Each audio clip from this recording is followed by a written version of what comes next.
On Our Politics, we have 15 days left until Election Day, and a huge number of voters across the country have already cast their ballots. While polls are showing Republicans poised to take control of Congress, House Speaker Nancy Pelosi says that she's confident that Democrats will pull through.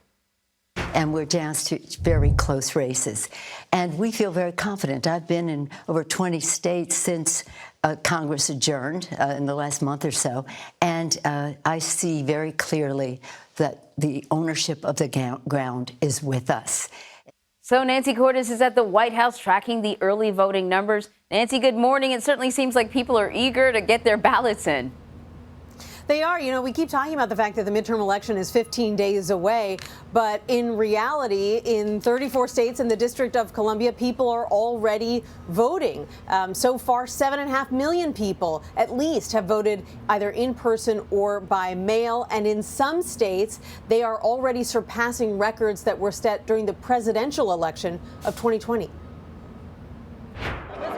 In Georgia this weekend, more than 80,000 voters showed up on one day alone, a 159% increase from the same day of early voting 4 years ago. No line, just present my ID, they process straight to the machines and out. Similar reports are coming in from key states like North Carolina and Florida.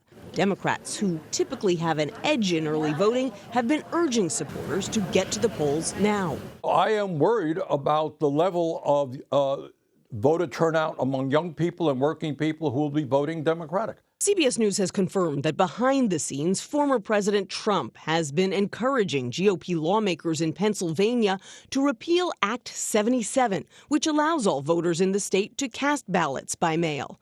Publicly, Republicans spent Sunday hammering President Biden on high inflation. His policies have made our economy worse.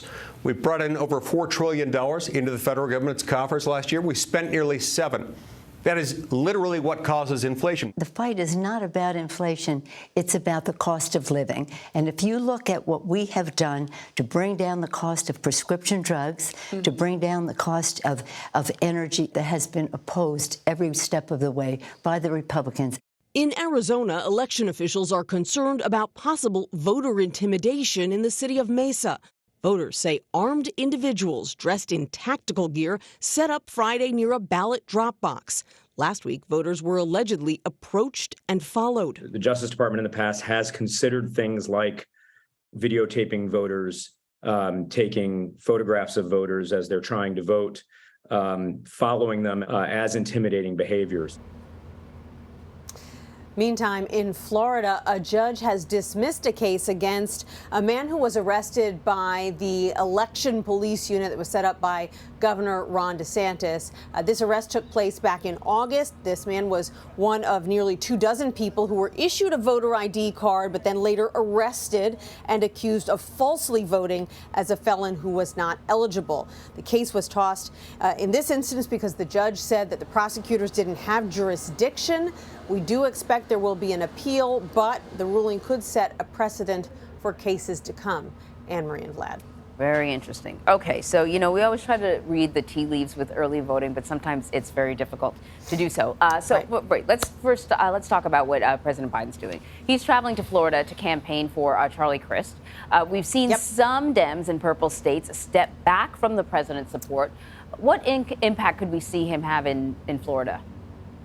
You know, it really is state by state, as you say. In Florida, simply put, Charlie Crist needs the help of President Biden and any other help that he can get, because according to polls, the current governor, Ron DeSantis, is leading Crist by as much as 11 points. In fact, there are even polls that indicate that DeSantis is doing better than Crist when it comes to Hispanic voters, even when it comes to that big stronghold area, the Miami-Dade County, that Democrats typically win. There are some suggestions that DeSantis could win Miami-Dade outright. And so we've learned over the weekend that President Biden will be going down to South Florida to campaign with Charlie Crist, the former governor, current member of Congress. He'll be campaigning side by side with him and with Val Demings, who's running for U.S. Senate, also trailing the current incumbent, Republican Marco Rubio. He'll be with them and with other politicians just 1 week before Election Day on November 1st. So that's a signal that at least in that state, the Democrats are very eager to have the president at their side. All right, Nancy Cordes for us at the White House. Nancy, as always, we appreciate you. Thank you. You got it.